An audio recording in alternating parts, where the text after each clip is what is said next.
할렐루야. 여러분 축복하고 사랑합니다. 축복하고 사랑합니다. 네, 우리 살짝 웃으면서 해야 이게 마스크를 썼기 때문에 이게 표시가 나요. 우리 옆분들에게 인사합시다. 축복하고 사랑합니다. 축복하고 사랑합니다. 이게 다 해야지 안 하는 분 있으면 이게 어색한 거 아시죠? 네. 하나님께서 오늘 우리에게 주시는 말씀은 베드로전서 4장 1절에서 3절까지의 말씀입니다. 제가 먼저 읽고 2절 3절은 여러분들이 함께 읽도록 하겠습니다. 그리스도께서 이미 육체의 고난을 받으셨으니 너희도 같은 마음으로 갑옷을 입으라. 이는 육체의 고난을 받은 자는 죄를 그쳤음이니 그 후로는 다시 사람의 정욕을 따르지 않고 하나님의 뜻을 따라 육체의 남은 때를 살게 하려 함이라. 너희가 음란과 정욕과 술 취함과 방탕과 향락과 무법한 우상 숭배를 하여 이방인의 뜻을 따라 행한 것은 지나간 때로 족하도다. 아멘. 벌써 한 주만 있으면 2020년도가 끝나게 되는데요. 예전에 어르신들이 저에게 이렇게 이야기를 했었어요. 해모가 참 인생 빠르다, 이런 이야기를 했었는데, 그때는 나는 빨리 어린 종소리를 듣고 싶지 않았던 때였기 때문에 빨리 나이가 들고 싶었었는데 이해가 되지 않았어요. 근데 요즘은 저도 모르게 젊은 우리 친구들에게 야, 인생이 얼마나 빠른지 아니? 이렇게 이야기를 하고 있더라고요. 보통 우리가 한 해를 마무리하거나 나이가 들어가면 과거를 생각하면서 후회할 일들이 떠오르게 됩니다. 그때 이렇게 했어야 되는데, 그때 이렇게 하지 말았어야 되는데 라고 하는 후회하는 일들이, 크고 작은 일들이 있습니다. 저는 정말 최선을 다해 살아왔다고 생각하기 때문에 뭐 크게 후회할 일은 없지만, 그러나 여러 가지 작은 것들, 또 아쉬웠던 후회들이 많습니다. 아마 여러분들 중에도 그런 분들이 있을 텐데, 여러분 너무 자책하거나 너무 후회하거나 그래서 우울한 마음을 갖지 않기를 바랍니다.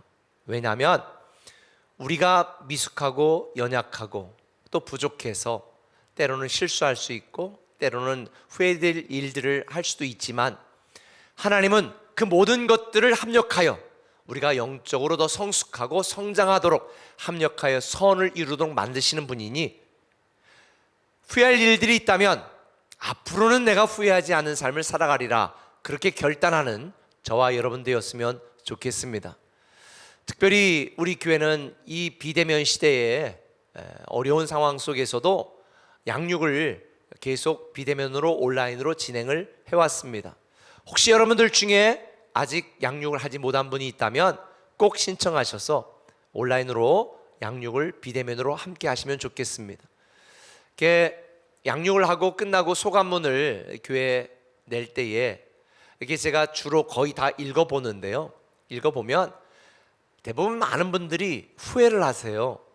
내가 모태신앙이었습니다. 내가 오랫동안 신앙생활을 오면서 많이 알고 다 아는데 굳이 배워야 될 필요가 있을까라고 생각했었습니다.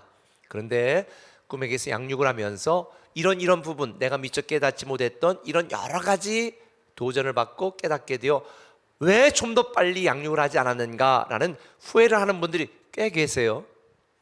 그리고 저는 우리 성도님들 뿐만 아니라 또 우리 교육자들에게도 책을 많이 읽도록 권하는데, 예전에는 우리 교회 교육자들, 신임 교육자들이 오면 제가 50권을 책을 읽었던 것 중에 좋은 걸 사서 읽혔는데, 그걸 다들 힘들어해서 요즘 한 15권으로 줄였거든요. 우리 목자들도 제가 10권 남짓 책을 읽도록 필독서를 권면하고, 또 부목자님들에게도 그 정도는 아니지만 여러 권을 책을 읽도록 권면을 합니다. 그런데 대부분 많이 책을 읽지만 거의 1년이 지난 뒤에서야 늦게 책을 읽기 시작하고 소감문을 낸 분이 한 분이 계세요. 지난주 보니까 이렇게 소감문을 보냈더라고요. 잠깐 제가 소개를 할게요. 부끄러운 이야기지만 부목자 필독도서는 1년도 더 전에 전권 구매를 하고서는 읽지 않고 있었습니다. 실은 어쩌다 보니 부목자가 되었는데 만약에라도 나중에 목자가 되는 불상사가 일어나지 않을까라는 생각에 부담스럽고 내키지 않았습니다. 신실하고 충성되고 참 좋은 목자들 보면서 나는 저렇게 못해 그냥 목원으로 계속 있고 싶었습니다. 그러던 2주 전 오랜만에 멘토 대학을 하면서 목사님 말씀 중 내 마음을 울리는 말씀이 있었습니다. 편하게 목원으로 누리며 살고 싶어하는 나의 신앙의 안일함과 게으름을 생각하게 되었습니다. 헌신하는 것은 부담이 아니라 축복이었습니다. 멘토 대학을 끝나고 나오면서 주어지는 훈련을 열심히 받고 싶은 의욕이 생겼습니다. 그렇게 마음 먹고 처음 펴든 책이 기질플러스입니다. 제가 신혼부부에도 꼭 필독서를 읽히거든요. 기질플러스입니다. 이 책을 좀 더 일찍 봤더라면 이라는 생각이 들 정도로 너무 유익한 책이었습니다. 이제 후회가 시작되는 거예요. 좀 더 일찍 알았더라면 후회. 누군가를 더 이해했을 텐데 후회가 본격적으로 시작되고 있습니다. 이런 아쉬움이 있었습니다. 책을 읽으며 무릎을 쳤습니다. 아내가 책 속에 있었습니다. 내가 생각했던 아내의 단점이 그냥 기질이었구나. 아내의 단점이 장점으로 보이기 시작했습니다. 그래서 우리 집이 이렇게 잘 되어가고 있었구나. 아내에 대한 불평이 사라졌습니다. 사건은 변한 게 없는데 보이는 시각이 받아들이는 내 마음이 변함을 느낍니다. 그리고 아내와 있었던 여러 가지 에피소드를 적었는데 제가 요거를 다 얘기하면 그분의 정체가 들통이 나서 그의 신앙생활 하기가 좀 힘들 것 같아서 여기서 마치겠습니다. 요지는 빨리 훈련받고 책을 읽고 열심을 냈어야 되는데 안 했던 걸 후회한다는 글이었습니다. 목자가 되는 불상사가 목자가 되는 게 불상사인가요? 목자가 되는 불상사가 일어날까 봐 열심히 내지 않았던 걸 후회한 뒤에 많은 도전을 받았다는 내용입니다. 얼마 전에 MBC에서 2019년도에 20대가 가장 후회하는 것, 30대가, 40대가, 50대가, 60대가, 70대가 가장 후회하는 것들, 이게 리스트가 쭉 나왔었는데요.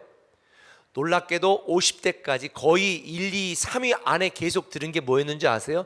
그때 부모님 말씀을 들었어야 되는 데더라고요.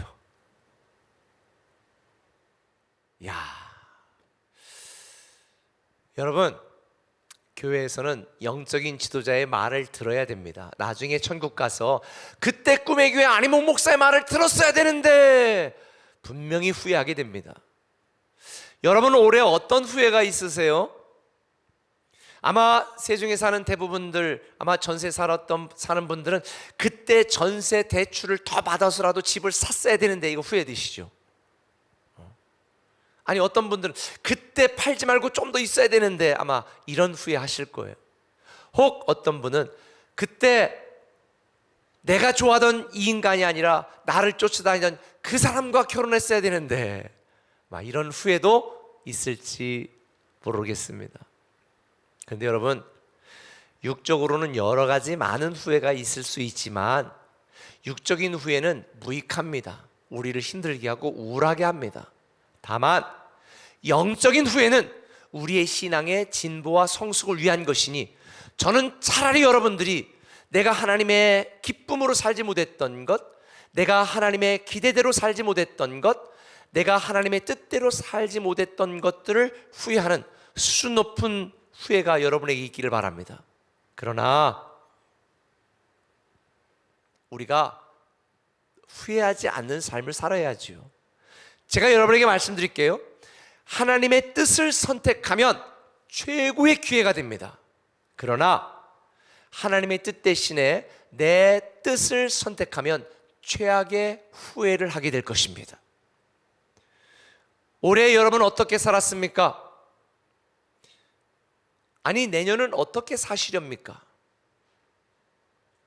내 마음대로, 내 뜻대로, 내 감정대로 살아서 최악의 후회를 하는 자가 아니라 하나님의 뜻대로 살아서 최고의 기회를 잡는 여러분이 되시기를 예수님의 이름으로 축원합니다. 물론 사람은 연약하고 부족하기 때문에 살면서 여러 가지 크고 작은 후회를 합니다. 그런데 성경을 보니까 사람만 후회하는 것이 아니라 하나님도 후회하신다는 표현이 있더라고요. 사무엘상 15장 11절에 보니까 내가 사울을 왕으로 세운 것을 후회하노니 라고 말해요. 하나님이 사울 왕을 왕으로 세운 것을 후회한다는 거지요. 아니, 전능하신 하나님이 후회를 하신다고 제가 좀 실족했어요. 그러다가 성경을 읽으면서 그게 아니라는 걸 깨달았습니다. 하나님께서 노아 홍수 때에 사람 지으신 것을 한탄하셨다는 말도 있습니다. 그런데 이 한탄하셨다는 말과 여기에 후회한다는 말은 히브리어로 동일한 단어입니다. 나함이라는 단어입니다.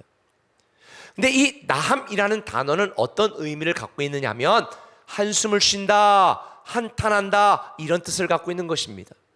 결론적으로 하나님이 후회하셨다는 이 표현은 후회한 게 아니라 사람이 하나님의 뜻대로 살지 못하는 그 연약함, 부족함, 죄악됨을 한탄하시고 안타까워하시고 한숨을 쉬시는, 정말 너무 속상한 하나님의 마음을 이야기하는 것입니다.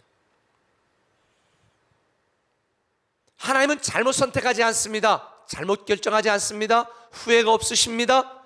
다만 그 하나님의 뜻대로 살아가지 못하는 사람들의 연약함에 대하여 하나님은 안타까워하시는 거지요. 그래서 민수기 23장 19절에 보면 하나님은 사람이 아니시니 거짓말을 하지 않으시고 인생이 아니시니 후회가 없으시도다. 하나님은 인생이 아니시기 때문에 후회를 하지 않습니다. 저는 말한 대로 행하시고 말씀하시는 대로 이루시는 이 하나님의 뜻을 따라 살아 하나님을 속상하게 하고 하나님을 한숨 쉽게 하는 그런 후회 많은 인생이 아니라 후회 없는 신앙의 삶을 저와 여러분이 살아내시기를 다시 한번 부탁을 드립니다. 오늘 본문에 보면 후회가 많았던 베드로 이야기가 나옵니다. 베드로는 예수님을 배신하지 않고 끝까지 예수님을 곁을 지키겠다고 하다가 계집종의 말에 두려움에 떨며 예수님을 저주하고 도망갔죠. 그리고 닭 울 때에 후회했습니다. 눈물 흘리며 후회했습니다. 여러 후회되는 삶을 살았던 베드로, 오늘 본문 2절에 보면 이렇게 말합니다. 그 후로는 다시 사람의 정욕을 따르지 않고 하나님의 뜻을 따라 육체의 남은 때를 살게 하려 하심이라. 후회가 많았던 베드로는 말합니다. 너희는 후회 없는 인생을 살아라. 그러려면 내 감정, 내 생각, 내 환경을 따라 결정하거나 선택하거나 판단하지 말고 하나님의 뜻을 따라 남은 때를 살아라. 이게 오늘 본문이 저와 여러분에게 주는 교훈입니다. 우리의 영혼은 영원하지만 육체는 남은 때를 살아가야 됩니다. 저에게도 육체의 남은 때가 얼마 남았는지 모르겠습니다. 여러분 모두에게도 다 육체의 남은 때가 정해져 있습니다. 그래서 성경은 세월을 아끼라고 말하는 것입니다. 우리는 육체의 남은 때가 지나면 하나님과 영원히 살아가야 되는 존재이기 때문에 하나님의 뜻을 따라 살아야 되는 거죠. 올해 많은 크고 작은 후회가 있을 것입니다. 그러나 내년은 우리에게 후회 없는 삶, 후회 없는 시간, 후회 없는 인생이 되기를 예수님의 이름으로 부탁을 드립니다. 그러기 위해서 후회가 많았던 베드로 사도를 통해 하나님이 우리에게 주시는 두 가지의 교훈을 말씀드리려고 합니다. 그 첫 번째는 이겁니다. 죽음을 생각하라. 한번 따라합시다. 죽음을 생각하라. 여러분, 죽음이라는 단어를 좋아하는 사람은 아무도 없을 거예요. 그러나 죽음을 생각해야 됩니다. 우리가 죽음을 외면하고 죽음을 거부하고 죽음을 생각하지 않는다고 해서 우리가 죽지 않는 게 아닙니다. 모든 사람은 다 죽습니다. 그런데 사람들은 자기가 언젠가는 죽는다는 걸 알고도 죽음을 거부합니다. 죽음을 외면합니다. 죽지 않을 것처럼 당장 육신의 삶을 위하여 어리석은 인생에 목숨을 겁니다. 그러나 사람은 다 죽습니다. 왜 죽을까요? 사람이 왜 죽을까요? 늙어서요? 병들어서요? 교통사고 나서요? 아니에요. 사람이 죽는 이유는 한 가지입니다. 죄 때문에 죽습니다. 로마서 6장 23절은 말합니다. 죄의 싹은 사망이라. 우리는 죄로 인해 죽게 되는 것입니다. 그런데 죄로 인해 고통 중에 죽어가는 사람들을 보면서 하나님은 이 사람들의 운명과 이 마지막이 너무 가슴 아팠습니다. 그래서 독생자 예수 그리스도를 성탄절에 이 땅에 보내주신 것입니다. 예수님이 이 땅에 오심으로 우리는 구원을 받고 죽음의 문제를 해결하게 된 거예요. 그래서 성탄절은 우리가 기뻐하고 축하하고 즐겁게 보내야 되는 거죠. 그런데 우리에게는 기쁨이지만 하나님께 성탄절은 슬픈 날입니다. 왜 그런 줄 아세요? 독생자 예수 그리스도를 이 땅에 보내신 이유는 우리의 죄를 대신하여 죽게 만드는 대속 제물로 보내셨기 때문에 독생자 예수를 죽게 하기 위하여 죽음의 제물로 이 땅에 보내신 거기 때문에 예수님 입장에서는 슬픈 거죠. 여러분, 우리는 죽음을 생각해야 됩니다. 하나님은요, 예수 그리스도의 죽음으로 죄로 인해 죽을 수밖에 없는 우리의 죽음을 해결해 주셨습니다. 이게 바로 위대한 복음입니다. 너무 놀랍지 않아요? 예수 그리스도의 죽음으로 죄로 인해 죽을 수밖에 없는 우리의 죽음을 해결하신 거예요. 다시 말하면 예수님의 죽음으로 우리의 죄를 해결하신 거예요. 그래서 베드로는 오늘 본문 1절에 이렇게 말합니다. 그리스도께서 이미 육체의 고난을 받으셨으니, 여기서 예수님이 육체의 고난을 받으셨다는 의미가 뭘까요? 이 땅에 대속 제물로 오셔서 십자가를 지시고 죽으셨다는 의미인 거죠. 우리는 이런 주의 은혜로 구원을 받은 거예요. 예수님의 죽음으로 우리의 죄의 문제가 해결되었고 죄로 인해 죽을 우리의 죽음이 해결된 것입니다. 예수 믿고 구원받아 영생을 누리게 된 거지요. 그래서 베드로 사도는 오늘 본문에서 이렇게 강조하는 것입니다. 너희가 음란과 정욕과 술취함과 방탕과 향락과 무법한 우성 숭배를 하여 이방인의 뜻을 따라 행한 것은 지나간 때가 족하다. 세상 사람들을 따라 세상 사람들처럼 육신으로 살아갔던 과거 이전의 때가 족하다는 거예요. 족하다는 말은 더 이상은 아니어야 된다라는 의미인 거죠. 왜 우리는 더 이상 과거처럼 살면 안 될까요? 고린도서 5장 17절에 있는 말씀처럼 그런즉 누구든지 그리스도 안에 있으면 새로운 피조물이라, 새로운 존재가 되었거든요. 물론 우리의 상황, 우리의 환경은 바뀌지 않았습니다. 그런데 아까 서두에서 부목자가 독후감에 얘기한 것처럼 우리의 시각이 바뀐 거예요. 시선이 바뀐 거예요. 죄로 인해 죽을 수밖에 없는 우리가 구원받아 영원히 살게 되었으니 육체의 때를 영생의 시각으로 바라보게 될 수 있었던 거지요. 그런데 한 가지 고민이 있습니다. 새로운 피조물답게 새롭게 살고 싶고 멋지게 살고 싶은데 여전히 우리는 죄 가운데서 죄로 인해 고민하고 갈등하고 있다는 거죠. 공주의 한 신실한 성도님이 저하고 카톡을 하는 중에 이렇게 이야기한 거예요. 목사님, 제가 평생 매일 아침 직장 출근하면 일찍 RT하고 정말 목사님 말씀을 따라 경건하게 살려고 얼마나 했었는지 모릅니다. 그런데 여전히 내 안에 있는 분노와 죄와 과거의 아픔 때문에 너무 괴롭습니다. 어떻게 벗어날 길이 없는가요? 제가 그분에게도 말했던 말을 오늘 말씀드렸습니다.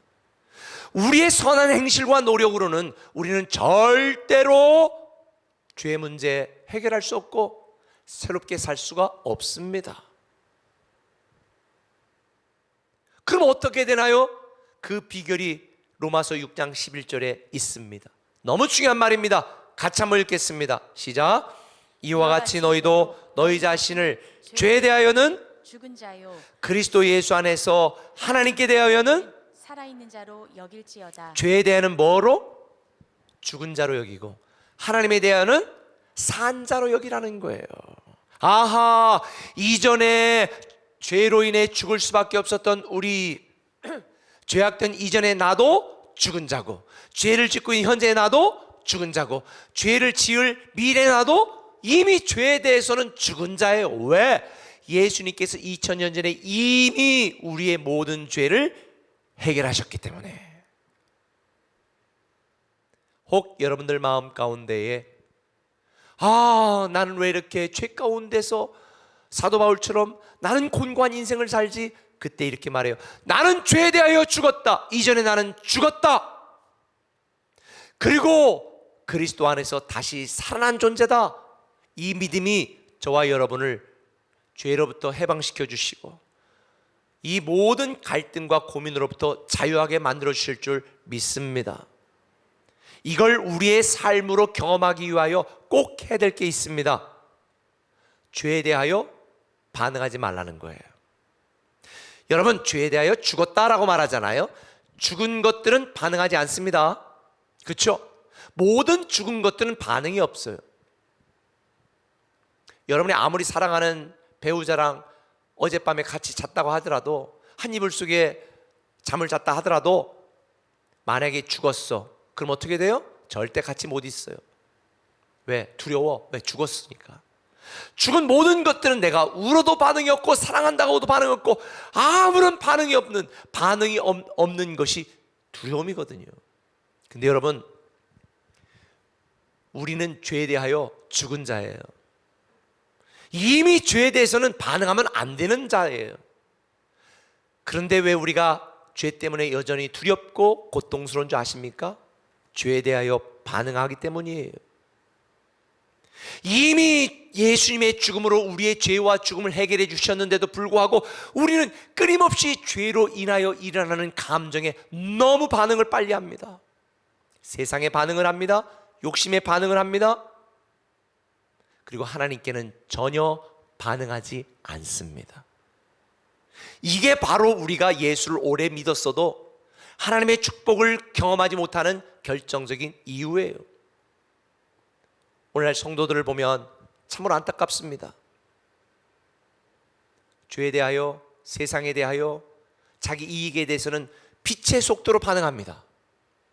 근데 하나님의 말씀에 대하여, 사랑에 대하여, 섬김에 대하여, 헌신에 대하여는 아무런 반응이 없습니다. 이게 바로 우리가 살아계신 하나님을 누리지 못하는 결정적인 이유입니다. 얼마 전에 제 아내가 TV를 보는데 뭐하러 봐, 시끄럽다. 이게 얼마나 도움이 되는데, 이게 건강에 대한 거야. 그래서 그거 봐도 소용없거든. 그랬더니 왜? 그렇게 안 해먹잖아. 건강에 좋다는 프로그램을 보고 듣는다고 해서 내 건강해지는 게 아닙니다. 반응해야 되는 거예요. 저는 뭐가 좋다 그러면 바로 반응해서 만들어 바치시거든요. 그러니까 반응을 해야 건강한 거예요. 운동하는 게 좋다. 운동 안 하면요, 반응 안 하면요 소용이 없어요. 왜 성도들이 그토록 오랫동안 교회를 다니고 신앙생활 하면서도 하나님의 능력을 경험하지 못하는가? 죄에 대하여는 반응이 빠르지만 하나님에 대하여 반응하지 않기 때문이에요. 사랑하는 꿈의 가족 여러분, 죄에 대하여는 죽은 자요, 하나님에 대하여 산 자로 여기시기를 바랍니다. 하나님의 말씀을 듣고 즉각 반응하시면 여러분은 살아계신 하나님의 능력을 경험하게 되어지고 우리를 향한 주의 은혜를 누리게 되어지고 우리에 대한 하나님의 사랑을 체험하게 되는 것입니다. 그래서 갈라디아 2장 20절은 뭐라고 말해요? 내가 그리스도와 함께 십자가에 못 박혀 죽었나니 이제는 내가 산 것이 아니요 내 안에 누가 살았다? 그리스도께 사신 것이라.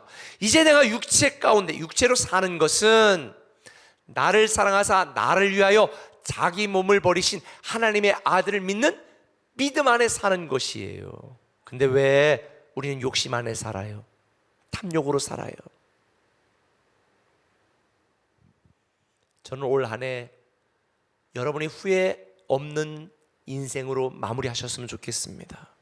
하나님을 한탄하게 했던 거, 하나님을 한숨 짓게 했던 거, 올 한 해 동안 52주 동안 하나님의 말씀을 듣고 52번의 생수예배에 참여하면서 하나님의 말씀을 듣고도 감사로 반응하지 못하고, 기도로 반응하지 못하고, 말씀으로 반응하지 못하고, 헌신으로 반응하지 못하고, 인색하고 하나님의 뜻대로 살지 못하고 순종하지 못했던 우리 연약함을 다 회개하고 죽음을 생각한다면 우리는 하나님에 대하여 반응하게 되어 있는 줄 믿으시면 아멘. 팀 켈러 목사님이 쓴 죽음에 대하여라는 책에 보면, 신자는 죽든 살든 결과와 무관하게 늘 죽음을 이긴다. 예수 그리스도께서 죽음을 이기셨기에 이제 죽음이 할 수 있는 일이라고는 우리를 지금까지보다도 더 행복하고 더 사랑받는 존재가 되게 하는 것뿐이다.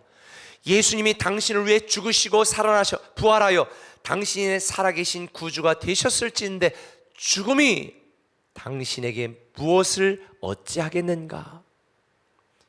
예수님의 죽음으로 우리의 죽음을 해결해 주신 주의 은혜를 생각하시기 바랍니다.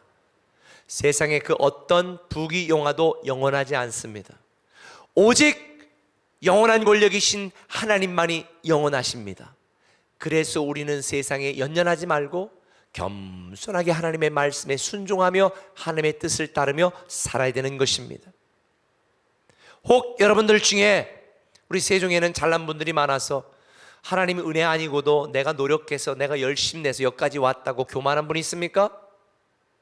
이 정도면 신앙생활 됐다고 괜찮다고 만족하는 분이 있습니까? 제가 그런 분들에게 그 교만을 깨고 겸손히 하나님을 섬길 수 있는 비결을 알려드릴게요. 고대 로마에 전쟁이 많았잖아요. 전쟁을 하고 돌아온 장군들은 개선 장군으로 돌아올 때에 로마 시민들이 로마에 입성할 때에 다 몰려나와 카퍼레드를 펼쳐줬습니다. 뭐 당신은 차가 없으니까 말 타고 왔으니까 말퍼레드를 해줬습니다. 그러면서 와 환성을 지르고 칭찬하고 환호성을 부르고 개선식을 해줬거든요. 그런데 그렇게 말을 타고 이 수레를 타고 전차를 타고 돌아오는 그 장군 뒤에 노예 한 명을 세워서 뒤에서 환호하는 군중들 속에 환호성이 끝나자마자 장군에게 이렇게 말하는 풍습이 있었다고 합니다. 메멘토 모리. 메멘토 모리는 죽음을 생각하라는 뜻입니다. 지금 전쟁에 승리했다고 너무 우쭐대지 말고 환호하는 시민들, 이 승리에 도취되어 교만하지 말아라. 너도 언젠가는 죽는다. 겸손해라. 그래서 개선 장군들 뒤에 노예들을 시켜서 메멘토 모리를 외치겠다는 거예요. 저는 오늘 우리 꿈의 교회 모든 성도들에게 메멘토 모리를 외치고 싶습니다. 아직 하나님의 은혜가 깨달아지지 않는다고요? 아니 여러분 실력으로 여기까지 왔다고요? 메멘토 모리. 하나님 섬기는 것 부담스럽다고요? 지금도 나에게 육신으로 해야 될 일이 많다고요? 메멘토 모리. 죽음을 생각하세요. 그래야 우리는 겸손히 주님 앞에 절박하고 간절하게 무릎 꿇고 주님 뜻대로 살려고 몸부림치게 되어 있습니다. 메멘토 모리. 저는 여러분들이 후회 없는 삶, 후회 없는 인생의 주인공 되시기를 예수님의 이름으로 축원합니다. 한 걸음 더 나가서 한번 따라합시다. 영생을 준비하라. 오늘 2절에 보니까 그 후로는 다시 사람의 정욕을 따르지 않고 하나님의 뜻을 따라 육체의 남은 때를 살게 하려 함이니라. 육체의 남은 때를 위해서 하나님의 뜻을 따라 살라는 거지요. 왜 그랬을까요? 사람은 육체의 장막을 벗으면 영원히 사는 존재라는 것을 알고 있기 때문에 우리가 죽음을 생각한다면 영생을 준비하라는 거지요. 우리는 죄에 대하여 이미 죽은 존재이며 하나님에 대하여 산 자입니다. 그래서 우리 안에는 뭐가 있어요? 생명이 있습니다. 생명을 소유했기 때문에 우리는 영원히 살게 된 존재가 된 거예요. 한국 사람들은 목숨이나 생명을 같은 단어로 취급합니다. 그런데 헬라어에는요, 이 생명이라는 단어가 세 가지 단어로 명확하게 구분됩니다. 첫 번째 단어는 비오스입니다. 이 비오스라고 하는 단어는 동물, 식물 할 것 없이 모든 살아있는 자들에게 있는 생명을 말합니다. 이 비오스가 있어야 식물도 살고 동물도 살고 사람도 살지요. 이게 비오스예요. 그런데 사람과 동물들이, 숨쉬는 동물들에게 육체로 살게 하는 생명은 푸시케입니다. 숨을 의미하죠. 그래서 사람이 죽으면 숨 끊어졌다, 숨 떨어졌다라고 말하죠. 그리고 살아있는 동물들을 죽일 때 숨을 끊어라고 말하는 거죠. 이 숨이 바로 푸시케입니다. 동물과 사람을 포함해서 육체로 살게 하는 생명은 푸시케입니다. 그런데 육체가 끝나도, 숨이 끊어져도 영원히 살게 만드는 생명이 있습니다. 그게 바로 조에입니다. 그래서 예수님께서는 헬라어로 보면 이걸 명확하게 구분해 말씀하십니다. 너희가 목숨을 위하여 무엇을 먹을까 무엇을 마실까 염려하지 말라. 이때 목숨은 푸시케입니다. 근데 요한복음 10장 10절에 내가 온 것은 너희로 생명을 얻게 합니다. 이때 생명은 조에입니다. 그러니 오늘날 하나님을 믿지 못하고 알지 못하고 단지 육체의 생명, 이 푸시케를 위하여 살아가는 어리석은 인생을 살아가는 자들에게 그 육체의 숨이 끊어지고 육체가 끝날 그때 그 육신의 남은 때를 뭐를 위해 살라? 조회를 위해 살라. 영원한 생명, 영생을 준비하며 살라고 말하는 것입니다. 여러분, 목숨을 위해 살겠습니까? 목숨을 걸고 영생을 준비하겠습니까? 제가 예전에 이런 말을 했죠. 미래를 준비하지 않은 것은 실패를 준비하는 것이다. 근데 이걸 다른 버전으로 표현하겠습니다. 영생을 준비하지 않은 것은 지옥을 준비하는 것입니다.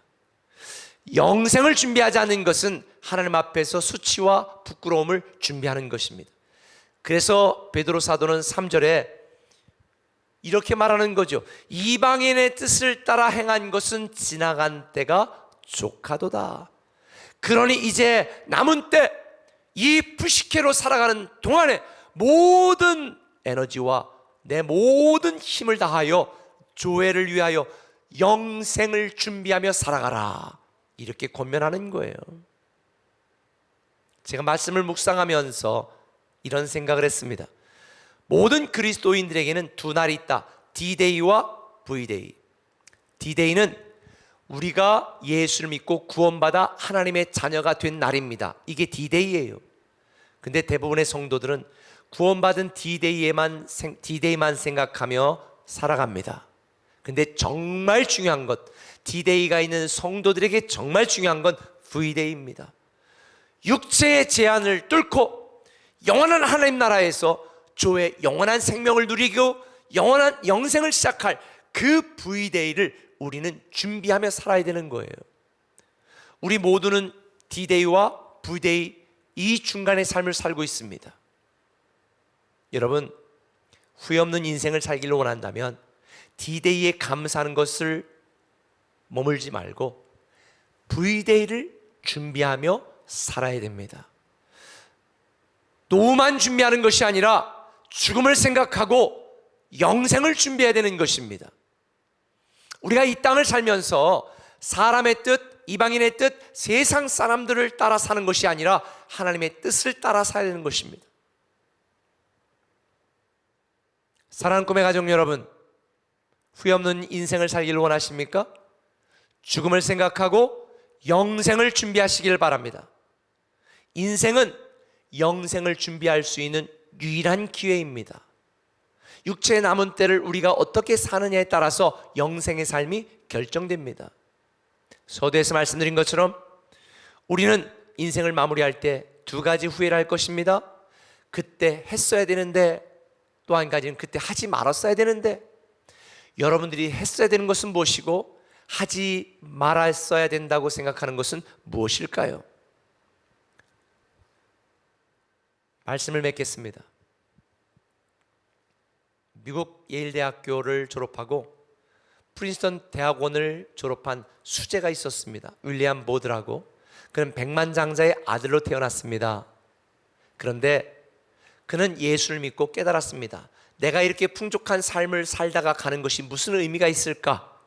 나는 하나님을 알지 못하는 저 이집트에 가서 복음을 전해야 되겠다. 그리고 19세기에 이집트로 복음을 전하러 선교사로 나갔습니다. 그런데 불행하게도 그는 그곳에서 풍토병에 걸려 이른 나이에 목숨을 잃고 말았습니다. 그가 남긴 성경책에 R로 시작되는 3가지 단어가 기록되어 있습니다. No reserve, no retreat, no regret. 한국말로 말하면 남김없이, 후퇴 없이, 후회 없이입니다. 육체 남은 때 우리에게 주신 것 남김없이 주를 위해 저는 쓰임받고 싶습니다. 여러 가지 괴롭고 답답하고 어려운 환경과 상황, 괴로운 환난들이 우리 앞에 있다 할지라도 절대 뒤로 물러가는 것이 아니라 후퇴 없이 앞을 향해 나가기를 소망합니다. 그리고 죽음을 생각하고 영생을 준비하며 후회 없는 삶, 그게 우리 꿈의 교회 성도들이 되기를 예수님의 이름으로 축원합니다. 정말 다사다난했던 2020년 한 해였잖아요. 불평과 불만으로 끝낼 수도 있습니다. 그러나 이 성탄절에 우리 하나님께 마음껏 기뻐하고 축하하고 그리고 감사하면서 후회 없는 인생을 결단하시기를 예수님의 이름으로 축원합니다. 우리 찬양 하나 하고 기도하겠습니다. 이 세상을 살아가는 동안에 나의 힘으로 의지할 수 없으나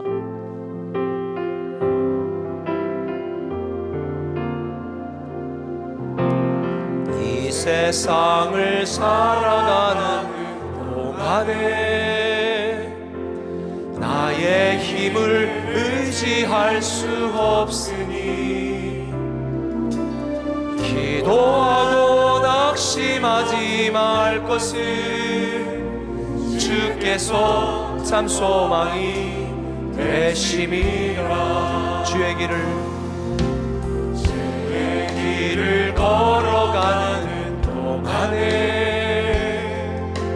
세상의 것 의지할 수 없으니 감사하고 낙심하지 말 것을 주께서 참 소망이 되심이라. 하나님의 꿈이 나의 비전이 되고 예수님의 성품이 나의 인격이 되고 성령님의 권능이 나의 능력이 되길 원하고 바라고 기도하. 하나님의 꿈이 나의 비전이 되고 예수님의 성품이 나의 인격이 되고 성령